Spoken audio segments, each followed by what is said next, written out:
하나님 말씀 전도서 4장 1절로 16절입니다. 전도서 4장 1절로 16절 말씀 같이 말씀 읽겠습니다. 내가 다시 해 아래에서 행하는 모든 학대를 살펴보았도다. 보라, 학대받는 자들의 눈물이로다. 그들에게 위로자가 없도다. 그들을 학대하는 자들의 손에는 권세가 있으나 그들에게는 위로자가 없도다. 그러므로 나는 아직 살아있는 자들보다 죽은 지 오래 죽은 자들을 더 복되다 하였으며 이 둘보다도 아직 출생하지 아니하여 해 아래 행하는 악한 일을 보지 못한 자가 더 복되다 하였노라. 내가 또 본즉 사람이 모든 수고와 모든 재주로 말미암아 이웃에게 시기를 받으니 이것도 헛되어 바람을 잡는 것이로다. 우매자는 팔짱을 끼고 있으면서 자기의 몸만 축내는도다. 두 손에 가득하고 수고하며 바람을 잡는 것보다 한 손에만 가득하고 평온함이 더 나으니라. 내가 또 다시 해 아래에서 헛된 것을 보았도다. 어떤 사람은 아들도 없고 형제도 없이 홀로 있으나 그의 모든 수고에는 끝이 없도다. 또 비록 그의 눈은 부요를 족하게 여기지 아니하면서 이르기를 내가 누구를 위하여는 이같이 수고하고 나를 위하여는 행복을 누리지 못하게 하는가 하여도 이것도 헛되어 불행한 도구로다. 두 사람이 한 사람보다 나음은 그들이 수고함으로 좋은 상을 얻을 것임이라. 혹시 그들이 넘어지면 하나가 그 동물을 붙들어 일으키려니와 홀로 있어 넘어지고 붙들어 일으킬 자가 없는 자에게는 화가 있으리라. 또 두 사람이 함께 누우면 따뜻하거니와 한 사람이면 어찌 따뜻하랴. 한 사람이면 패하겠거니와 두 사람이면 맞설 수 있나니 세 겹줄은 쉽게 끊어지지 아니하느니라. 가난하여도 지혜로운 젊은이가 늙고 둔하고 경고를 더 받을 줄 모르는 왕보다 나으니 그는 자기의 나라에서 가난하게 태어났을지라도 감옥에서 나와 왕이 되었음이니라.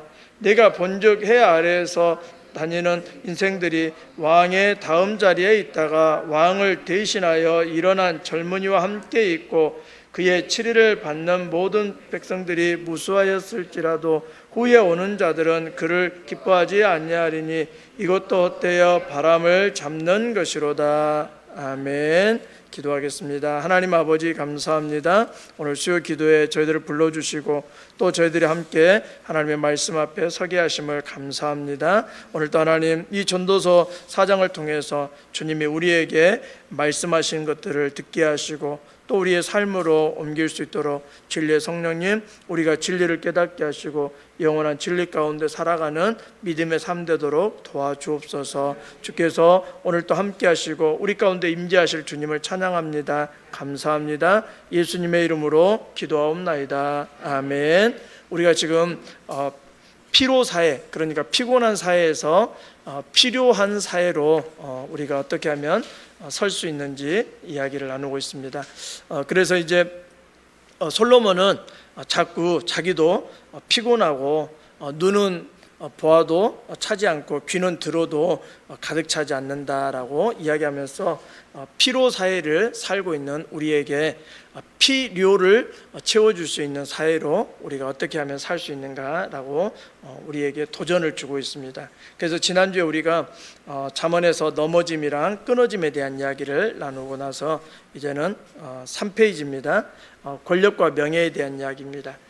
권력과 명예, 인기가 있는데 그것이 바로 허무하다는 것이죠.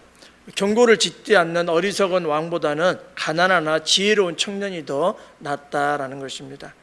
경고를 듣지 않는 왕은 결국은 권불 10년이라 해서 권세가 10년 가지 않는다, 권력이 10년 가지 않는다라는 말처럼 왕의 자리는 언젠가 내려와야 된다는 것이죠. 우리가 성경에서 봤을 때 사울도 40년을 했습니다. 그리고 다윗도 40년을 했고 솔로몬도 40년을 했습니다. 똑같이 40년의 왕의 자리에 있었지만 그들의 처음은 겸손한 것처럼 보이지만 나중에는 달랐다는 것이죠. 사울은 결국은 하나님을 찾지 않고 신접한 여인을 찾아가서 엔돌의 신접한 여인을 찾아가서 내가 어떻게 될 것인지 죽은 사무엘을 끌어올려 가지고 점을 치는 그런 어리석음을 범했다는 것이죠. 다윗은 그가 중간에 살면서 범죄하였지만 하나님 앞에 돌이키고 또 하나님께서 그를 목동에서 왕의 자리에 올려주셨음을 감사하는 시편의 시들이 굉장히 많이 있습니다. 그러면서 다윗은 그가 범죄하고 넘어지고 쓰러졌지만 다시 일어서서 끝까지 하나님께서 주시는 은혜를 누리는 사람이었다는 것이죠. 그런데 또 솔로몬은 자기 아버지가 준비한 모든 것들을 통해서 자기의 왕궁도 짓고 13년에 거쳐서 왕궁도 짓고 6년에 거쳐서 성전도 지었는데 거의 20년 동안 건축만 하고, 그리고 이제 또 아내들이 굉장히 많았다는 것을 우리가 보면서 그의 삶이 나중에는 이제 하나님께서 그를 찾아갔지만 그가 하나님을 떠나버리는 어리석음이 있었다는 것이죠. 그래서 경고를 듣지 않는 어리석은 왕보다는 가난하나 지혜로운 청년이 더 낫다라고 성경은 이야기합니다. 오늘 오늘 전도서에서 이야기하죠. 감옥에서 나온 청년이 왕의 다음 자리를 대신하고 기존 왕을 대신하여 모든 백성들의 신망을 얻을 것이다라고 이야기하고 있습니다. 지혜 있는 왕의 길은 정직과 절제, 수용과 자기 교정이라는 것이죠. 지혜로운 왕은 늘 자신이 정직하게 하나님 앞에 서 있고 백성들 앞에 서 있고 그가 절제할 수 있는 그런 힘이 있다는 것입니다. 그리고 사람들이 이야기할 때 수용할 수 있고, 그 솔로몬의 아들인 르호보암이라는 사람이 있습니다. 그 사람이 이제 그 나이 든 사람들이 이야기합니다.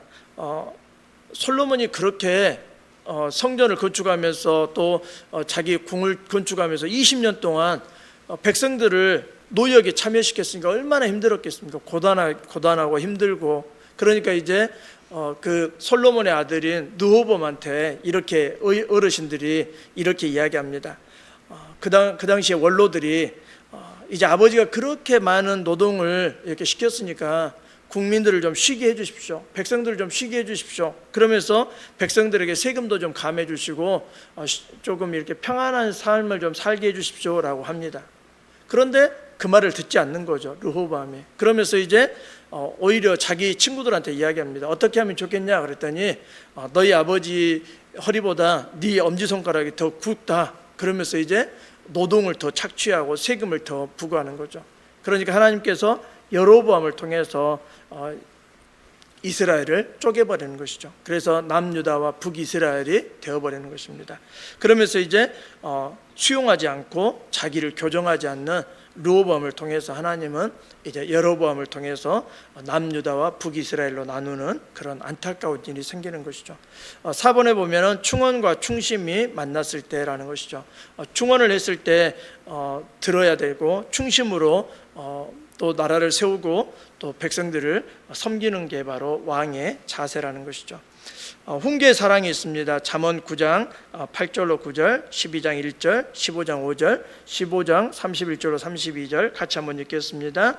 거만한 자를 책망하지 말라. 그가 너를 미워할까 두려우니라. 지혜 있는 자를 책망하라. 그가 너를 사랑하리라. 지혜 있는 자에게 교훈을 더하라. 그가 더욱 지혜로워질 것이요 의로운 사람을 가르치라. 그의 학식이 더하리라. 아멘. 훈계를 좋아하는 자는 지식을 좋아하거니와 징계를 싫어하는 자는 짐승과 같으니라. 아멘. 아비의 훈계를 업신여기는 자는 미련한 자요 경계를 받는 자는 슬기를 얻을 자니라. 생명의 경계를 듣는 이는 온데 있느니라. 훈계 받기를 싫어하는 자는 자기의 영혼을 경히 여김이라. 견책을 달게 받는 자는 지식을 얻으니라. 아멘.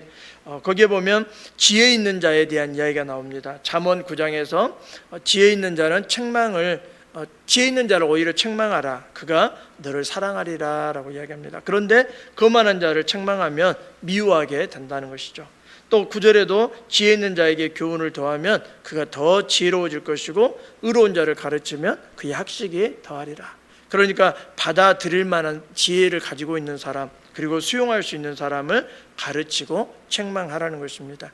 교회도 그럽니다. 책망을 요즘은 목사들이 책망을 잘 안 하지만 책망을 하면 다음 주부터 교회 안 나오고 교회가 여기밖에 없어? 그러면서 가버린다는 그런 참 무서운 이야기가 있습니다. 12장에도 마찬가지입니다. 훈계를 좋아하는 자는 지식을 좋아하거니와 라고 이야기합니다. 하나님의 말씀을 들으면서도 늘 좋은 것만 듣는 것보다는 훈계를 듣는 게 필요합니다. 그래서 하나님이 나에게 이렇게 말씀하시는구나, 내가 이렇게 살기를 원하시는구나 라는 것을 깨닫는 것이 필요하다는 것이죠. 잠언 15장에도 이야기합니다. 아비의 훈계를 업신여기는 자는 미련한 자요 라는 것입니다. 자녀들에게도 그 잠언에서 그런 이야기하고 있습니다. 잠언이 이제 필사가 이제 끝나고 지금 전도서에 들어갔는데, 그 잠언에 아이에게 매를 아끼면 아이를 버린다라고 이야기합니다. 죽지 않을 만큼 때리라라고 하는 잠언의 이야기를 우리는 볼 수 있습니다. 그런데 아버지의 훈계를 업신여기는 것은 미련한 자녀들의 행동이라는 것이죠. 징계를 받으면서 슬기를 얻을 수 있는 그런 삶이 있다는 것이죠. 생명의 경계를 듣는 귀는 지혜로운 자 가운데 있다라고 이야기합니다. 생명의 경계는 무엇일까요? 바로 지난주에 설교한 것처럼 선을 넘지 않는 것이죠. 또 자기의 영혼을 경히 여기는 사람이 훈계를 받지 않는다는 것입니다. 자, 훈계를 또 이제 사랑하는 사람이 있는가 하면 훈계를 멸시하는 사람이 있습니다. 우리 잠언 10장과 13장, 18장 같이 읽겠습니다. 훈계를 지키는 자는 생명길로 행하여도 징계를 버리는 자는 그릇 가느니라. 아멘. 훈계를 저버리는 자에게는 궁핍과 수욕이 이르거니와 경계를 받는 자는 존영을 받느니라. 아멘. 미련한 자는 명철을 기뻐하지 아니하고 자기의 의사를 드러내기만 기뻐하느니라. 아멘. 거기에 보면 훈계를 지키는 자는 생명길로 인도한다는 것입니다. 하나님께서 우리에게 훈계하시는 것은 우리를 살리려고 훈계하신다는 것이죠. 우리가 혹시 고난이 있을 때도 우리를 살리려고 고난을 주신다는 것이죠. 그래서 우리가 시편 119편에서 봤듯이 내가 고난 당하는 것이 내게 유익이라 라고 이야기합니다. 그러면서 또 고난 당하기 전에는 내가 그릇 행하였지만 고난 당한 후에는 내가 말씀을 지키겠습니다 라는 고백과 또 그의 결단이 있다는 것이죠. 또 거기 13장에도 잠언 13장에도 경계를 받는 자는 존영을 받느니라 라고 이야기합니다. 훈계를 저버리는 사람은 궁핍과 수욕이 있지만 경계를 받는 자는 존영을 받느니라. 그래서 훈계와 경계가 있는데, 훈계는 이제 가르치는 것이죠. 경계는 또 우리가 주의해라라는 그런 이야기를 하고 있는 것이죠. 그 다음에 18장에 미련한 자는 명철을 기뻐하지 않냐고 자기의 의사를 드러내기만 기뻐한다라고 이야기합니다. 미련한 사람은 명철함을 자기가 이야기해야 될 때와 그렇지 않을 때를 구분하지 못하고 자기의 의사를 끝까지 관철시키려고 하는 어리석은 사람이라는 것이죠. 자, 증언을 받아들인 태도입니다. 4페이지. 잠언 27장 5절로 6절 같이 한번 읽겠습니다. 면책은 숨은 사랑보다 나으니라. 친구의 아픈 책망은 충직으로 말미암는 것이나 원수의 잦은 입맞춤은 거짓에서 난 것이니라. 아멘. 면책은 용서해 주는 것이죠. 그래서 숨은 사랑보다 낫다라고 이야기합니다. 그러면서 친구의 아픈 책망은 충직으로 말미암은 것이다. 좋은 친구가 자신에게 책망했을 때 그걸 받아들여 주거나 그 책망으로 인해서 원수가 되는 사이도 있겠죠. 그러나 정말 좋은 친구는 그런 책망을 할 때 받아들일 수 있는, 저 친구가 오직 했으면 나에게 저런 이야기를 했겠냐라고 받아들일 수 있는 마음이 필요하다는 것이죠. 그런데 원수는 자꾸 우리에게 입맞춤을 하면서 거짓으로 우리를 꿰이고 넘어뜨린다는 것이죠. C번에 이제 모사, 조언이 많으면 경영이 성립한다라는 이야기를 하고 있습니다. 우리 잠언 11장과 15장, 20장, 24장 같이 읽겠습니다. 지략이 없으면 백성이 망하여도 지략이 많으면 평안을 누리느니라. 아멘. 의논이 없으면 경영이 무너지고 지략이 많으면 경영이 성립하느니라. 아멘. 경영은 의논함으로 성취하나니 지략을 베풀고 전쟁할지니라. 아멘. 나는 전략으로 싸우라. 승리는 지략이 많음에 있느니라. 아멘. 거기 보면 지략에 대한 이야기를 하고 있습니다. 지략은 바로 지혜로운 전략이죠.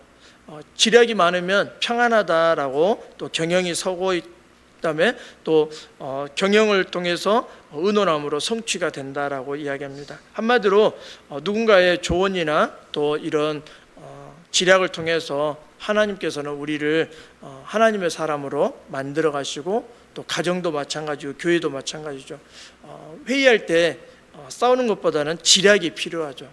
그래서 어떻게 하면 하나님께서 교회를 세우게 하시는지, 또 하나님께서 우리의 가정을 어떻게 하면 세우는지, 그래서 하나님께서 원하시는 것은 지략이 있는 사람, 지혜가 있는 사람이 지략이 있을 수밖에 없고, 또 지략이 있는 사람은 지혜로울 수밖에 없다는 것이죠. 그래서 경영은 의논함으로 성취된다라고 이야기하고 있습니다. 지략이 많아야 된다라고 오늘 잠언은 우리에게 또 조언해 주고 있습니다. 디본의 부드러운 대답, 경우에 합당한 말이 있습니다. 우리 같이 잠언 15장과 25장 같이 읽겠습니다. 유순한 대답은 분노를 쉬게 하여도 과격한 말은 노를 격동하느니라. 아멘. 경우에 합당한 말은 아로새긴 은쟁반의 금사과이니라. 슬기로운 자의 책망은 청종하는 귀의 금고리와 정금 장식이니라. 아멘.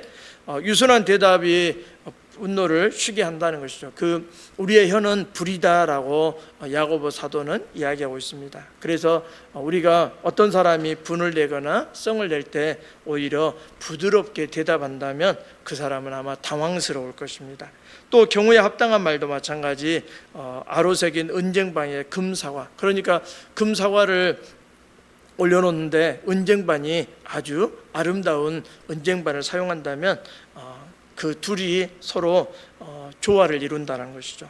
슬기로운 자의 책망은 청종하는 귀의 금고리와 정금 장식이다라고 이야기합니다. 그러니까 지혜로운 사람이 책망했을 때 듣는 귀가 있다면 그에게는 참으로 좋은 일이 있다는 것이죠. 금고리처럼 정금처럼 귀한 보석을 얻는 것이라는 거죠.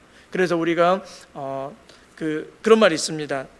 말을 많이 하는 것보다 듣는 게 좋다. 그리고 듣는 사람이 가장 멋진 사람이다라고 이야기합니다. 이번에 권면의 절차가 있습니다.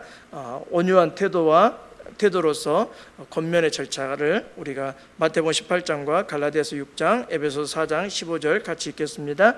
내 형제가 죄를 범하거든 가서 너와 그 사람과만 상대하여 권고하라. 만일 들으면 네가 내 형제를 얻은 것이요, 만일 듣지 않거든 한두 사람을 데리고 가서 두세 증인의 입으로 말마다 확증하게 하라. 만일 그들의 말도 듣지 않거든 교회의 말하고 교회의 말도 듣지 않거든 이방인과 세리와 같이 여기라. 아멘. 형제들아, 사람이 만일 무슨 범죄한 일이 드러나거든 신령한 너희는 온유한 심령으로 그러한 자를 바로잡고 너 자신을 살펴보아 너도 시험을 받을까 두려워하라. 아멘. 오직 사랑 안에서 참된 것을 하여 범사에 그에게까지 자랄지라. 그는 머리니 곧 그리스도라. 아멘. 교회에 권고 절차가 있습니다. 어떤 사람이 죄를 범했습니다. 그런데 다 알고 있는데 자신만 죄가 아니다라고 할 때 너는 그 사람과만 상대하라라고 이야기합니다. 그러니까 단둘이 이야기하라는 것이죠. 그래서 만약에 그 사람이 듣고 죄를 깨닫고 돌이킨다면 형제를 얻을 것이라는 거죠. 그런데 만약 듣지 않으면 한두 사람을 데리고 와서 두세 증인의 입으로 당신이 이렇게 하는 것은 죄입니다라고 권면하는데 그가 듣지 않거든 교회에 말을 하라는 거죠. 그런데 요즘은 교회에 권위가 없어져가지고 교회에서 말을 해도 듣지 않고 도망다니거나 다른 교회로 옮겨버리는 그런 어려움이 있다는 것이죠. 그래서 교회에 이제 권징이라는 게 사라졌다라고 이야기합니다. 그러나 중요한 것은 하나님의 말씀을 여전히 우리에게 권면하고 훈계하고 책망하고 있음을 우리는 들어야 된다는 것이죠. 그래서 우리가 그 요한계시록에 있는 7교회 이야기하는 이야기가 나에게 하고 있는 이야기다. 그리고 여러 가지 잠언에서 이야기하고 있는, 그래서 그 어떤 집은 이렇게 한답니다. 잠언이 1장부터 31장까지 있는데 초등학교 1학년부터 6학년 아이들이 있는 집은 날마다 한 달에 한 번씩 잠언을 읽게 만든답니다. 하루에 한 장씩 읽으면 31일 걸리죠. 그래서 이제 이렇게 읽고 하면은 아이들이 이제 예를 들어서 학교가 좀 이렇게 한 15분에서 20분 정도 걸리는 학교라면 차에 이제 뒤에 태워놓고 아이한테 오늘은 잠언 1장 읽어라, 1일이니까 2일 읽어라, 이런 식으로 해가지고 31장을 한 달에 한 번씩 읽게 한대요. 그러면 이제 6학년 때까지 하면은 수백 번을 읽게 되는 거죠. 그런데 이 잠언을 아이들이 읽으면 그 다음부터 엄마에게 놀라운 효과가 생긴대요. 잔소리가 없어진대요. 왜냐하면 잠언이 이야기를 다 해주고 있거든요. 이렇게 살아야 된다, 이렇게 사는 것이 옳다, 이것이 바로 사람다운 것이다 라는 것을 알려준다는 것이죠. 좀 더 심한 엄마들은 잠언을 필사를 시킨대요. 그래가지고 한 달에 한 권씩 필사시키는 엄마도 있다라고 하시는 이야기를 들었습니다. 오늘 그 갈라디아서도 그런 이야기 하고 있습니다. 신령한 너희는 온유한 마음으로 형제의 범죄에 대해서 이제 권면을 하지만 중요한 것은 그것을 통해서 우리가 반면 교사를 삼아야 된다라는 것입니다. 나 자신을 살펴보는 그런 기회를 삼아야 된다는 것이죠.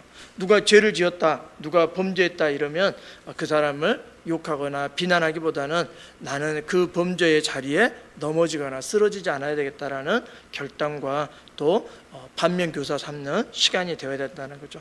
에베소서 4장 15절에도 이야기합니다. 오직 사랑 안에서 참된 것을 하여서 모든 일에 주님처럼 자라가라라는 것입니다. 주님에게까지 자라가는 그런 삶을 우리가 살아야 된다라고 말씀하고 있습니다. 그래서 주님은 교회의 머리시고 우리의 머리시고 그리스도 기름 부음 받은 자이기 때문에 주님을 닮아가는 우리의 삶이 필요하다는 것이죠.